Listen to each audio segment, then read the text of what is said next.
முருகப்பெருமானுக்கு உரிய முக்கிய விசேஷ நாட்களில் வைகாசி விசாகமும் ஒன்று. வைகாசி மாதத்தில் வரும் விசாக நட்சத்திரத்தில் இந்த விழா கொண்டாடப்படுகிறது. பெரும்பாலான வைகாசி விசாகம் 10 நாட்களாக முருகன் கோவில்களில் கொண்டாடப்படும்.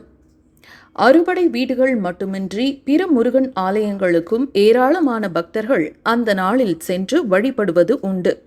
அவ்வளவு சிறப்பு வாய்ந்த வைகாசி விசாகம் குறித்து ஆன்மீக ஜோதிடர் பவானி ஆனந்த் பகிர்ந்துள்ள தகவல்கள் உங்களுக்காக. தகப்பன் சுவாமியான முருகப்பெருமானை வழிபட பல்வேறு நாட்கள் உள்ளபோது வைகாசி விசாகம் ஏன் மிக மிக சிறப்பானதாக பார்க்கப்படுகிறது? ஆம், வருகிற ஜூன் 9ஆம் தேதி வைகாசி விசாகம் கொண்டாடப்படுகிறது. வைகாசி விசாகத்தன்று சந்திரனானவர் துலாம் ராசியிலிருந்து விருச்சகத்திற்கு செல்லவிருக்கிறார். தற்போதுள்ள சூழலில் குருவும் புதனும் மிதுனத்திலே கூடியிருக்கிறார்கள். எப்போதுமே குரு புதன் கூடியிருந்து அதே சூழலில் விசாக நட்சத்திரத்தை 5ஆம் பார்வையாக கண்ணுற்றுவிட்டால்